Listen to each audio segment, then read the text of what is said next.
Hi pedal people! I haven't done one of these in a really long time, so I figured it was about past due, especially for the bass pedal board. Recently I've been experimenting with effects that I like on bass.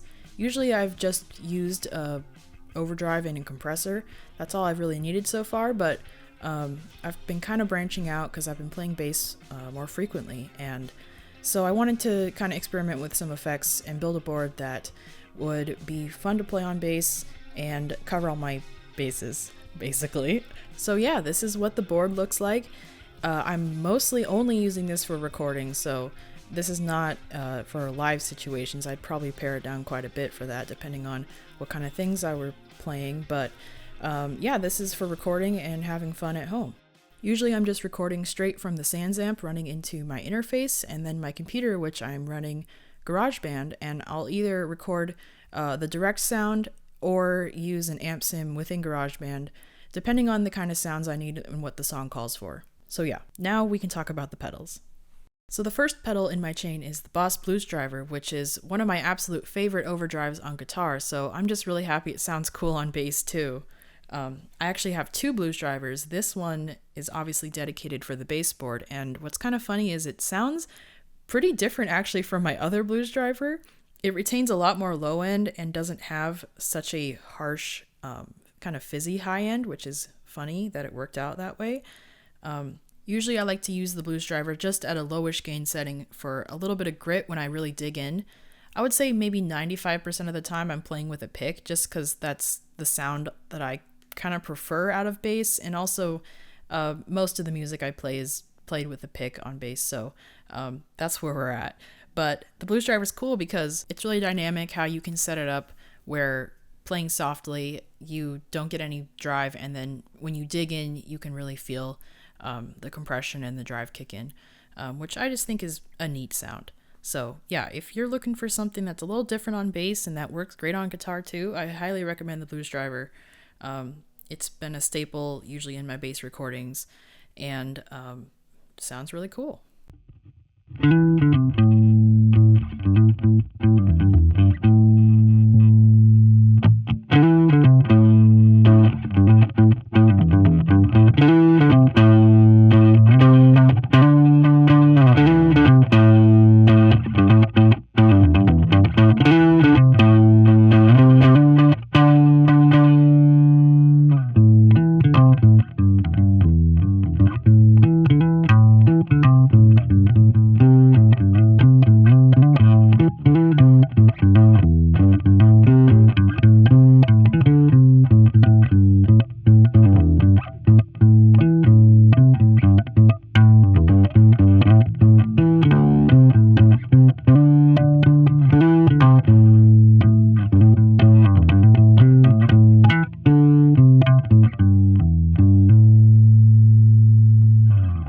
The next pedal in the chain is the Boss DC2W, which I really enjoy because of its subtlety and its way of adding a little bit of subtle motion to the sound as opposed to overwhelming you with chorus all the time. It won out for me over a Boss CE2W, which is a pedal I really love on bass, especially for its CE1 mode. And honestly, it's more of a deep, lush chorus sound than the DC2 has, but at the same time, I'm not looking for that sound all of the time. I think it sounds great in the kind of post-punk stuff I do, but for all intents and purposes, I enjoy the DC2W a little more because of its kind of flangier tone, and because it can be more subtle, like in a detuning way. You can have it on and people may not notice it, but once you turn it off, it's very apparent that something is missing, but you can't really pinpoint what it is. And that's a really neat effect, I think, to have. Of course, you can press two buttons and make it more overtly chorusy, which I enjoy when I need those sounds. But yeah, the DC2W is a little bit of a hidden gem on bass, and I really love it.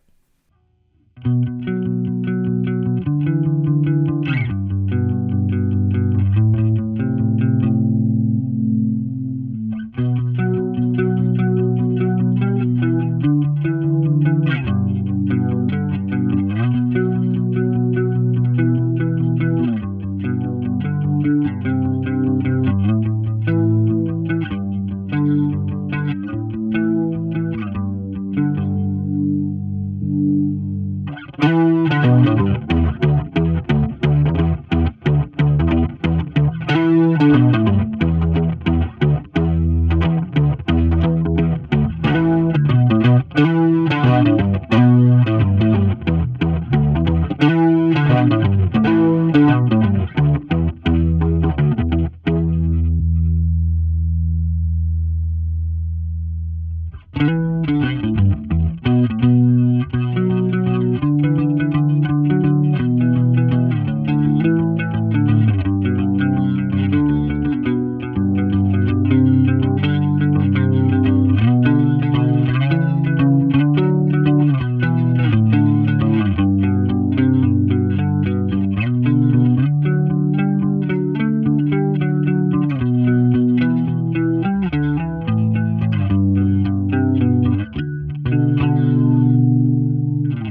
next pedal is the Electronic Audio Experiments Dagger, and this is the newest addition to my bass pedal board. I initially got the Dagger to do a guitar demo of, and for the intro song I did for that demo, my friend Hondo Felder, who has a bass channel, played bass through the Dagger, and I thought his recording sounded absolutely killer. And he's a real deal bona fide bassist, so I knew after hearing his track how well he used it and how much he loved the pedal that I had to try it for myself on my bass. But honestly, up until just pretty much very recently, I haven't used many distorted sounds on bass, but I've really grown to kind of love that sound under clean guitars. I really like the contrast between the really heavy bass and really bright, jangly clean guitar. So that's what prompted me to start using higher gain pedals more on bass. And the Dagger is really great in that respect because the way it's voiced, it retains a lot of clarity in the pick attack. So no matter how much gain you have dialed up on it, you can always sort of pick up on that initial transient attack. So the pedal maintains a lot of clarity, which is why I picked it over some of the other options I was considering. But yeah, the Dagger can be pretty gnarly as well. And like I said, it's got a nice EQ. And even when you turn the gain up, it can kind of get fuzzy, which I can really appreciate. But yeah, it's a really, really rad distortion pedal.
The next pedal is the Lauren Audio Mustang, and this is one of my newest, most favorite bass pedals.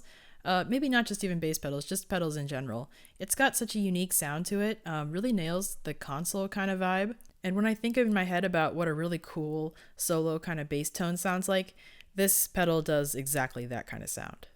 It maintains this really nice, present sort of EQ, and when you turn the gain up, it can absolutely just overwhelm a signal, which I think is kind of the charm in it. It doesn't sound the most organic or even the most pleasant at times, but that's really the reason why I like it, is because it's got a very specific sound, and when I need that sound, it's the only pedal that has done that for me. The way I have it set up is a little boring, but mostly I keep the tone control down, because the way the tone works on this pedal is the more you have it up, the more range there is on the gain in terms of like how much gain you can have. So if I dial the tone back, there's more clean range on the gain control.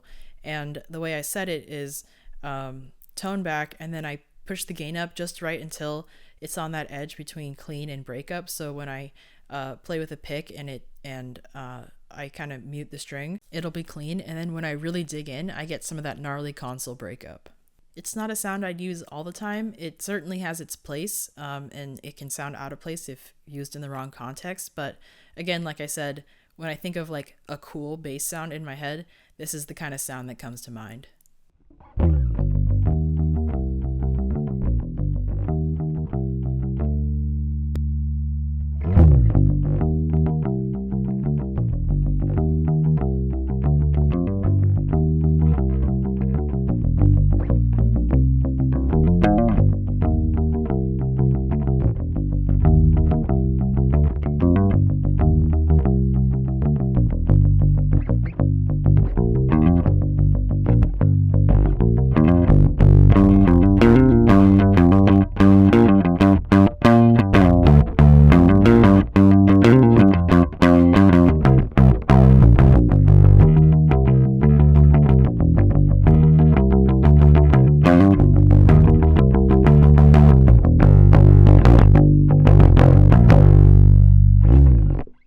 next is the tuner, which is in the middle of the chain because number one, it doesn't fit at the beginning, it would throw off my layout, and number two, because it's nice to have something to mute the drives if they're noisy or whatever. It's not my favorite tuner in the world, it has a little bit of noise sometimes, but it's the one I have and it works, and that's pretty good. The next pedal in my chain is the Caroline Kilobyte, and this one has been on my baseboard ever since I first put a bass pedal board together. I really love how this pedal is voiced. It's very clear, but also the repeats fade away nicely into kind of this background atmosphere. You don't hear every consecutive repeat as very distinct. It all kind of blends together. And that's something I appreciate on bass, especially since it doesn't have tap tempo. It kind of just sounds good at any setting, and I don't have to worry about setting it up too much to be in time since it all kind of blends together anyways. And that's how I'm mostly using it, kind of just as a more atmospheric spacey pedal versus something that I want to hear like a distinct rhythm to. I also love the gain knob on it. I do keep it pretty low normally because I want the delays to continue to sit in the background, but when you do turn it up, it can add a lot of character, and the way it interacts with the Havoc switch, if you have the gain higher up, pressing the Havoc pretty much sends it into instant oscillation, which is a pretty cool sound that admittedly I don't use too often, but it is nice to have and nice to know that I can do it if I want to. But yeah, the gain control has like a cool way of changing the tone of the delay, and I can definitely appreciate that. I've just gotten really comfortable with the Kilobyte. It just has such a great sound that I really connect with, and I am a little bit sentimental about pedals, and this Kilobyte pedal is really special to me, so it's always got its place on the board.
The next pedal is the Chase Bliss Mood, and you're probably wondering, why do you need a mood on bass? And the answer to that is, I do not need a mood on bass, but I have a mood, so why not?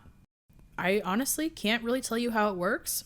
The joy I get out of this is not knowing how it works, turning knobs, finding cool sounds, and then never being able to find them again.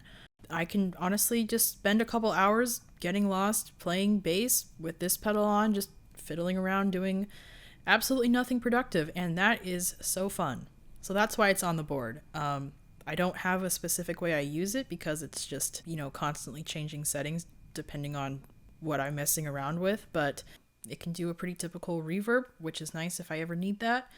Some cool like stutter glitchy kind of stuff, which I think is very, very useful on bass, and like some reverse delay and regular delay. But yeah, I'll just show you how it sounds because I can't really describe how I use it. So yeah, here you go.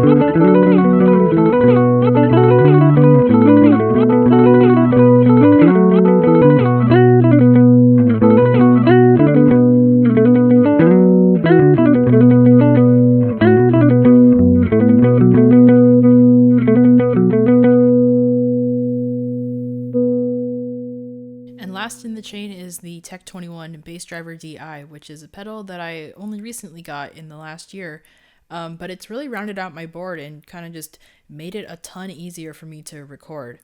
Before, I was using the direct out on my Fender Rumble, which is, in my opinion, just fine. I actually much prefer how the sansamp is voiced and how powerful the EQ is.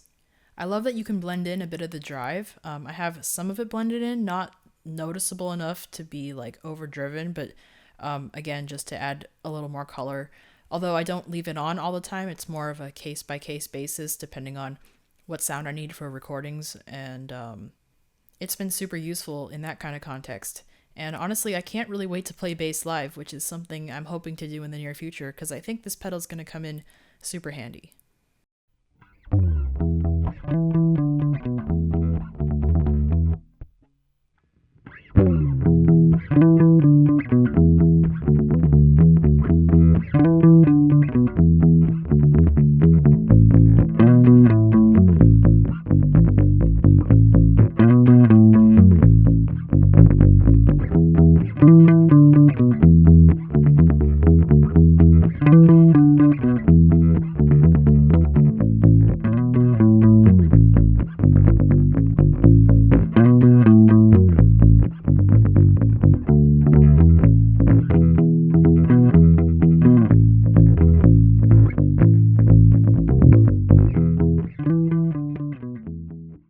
So yeah, that's the whole bass pedal board rundown. Thanks for making it to the end of the video. I hope you enjoyed it, and I hope you enjoyed the sounds.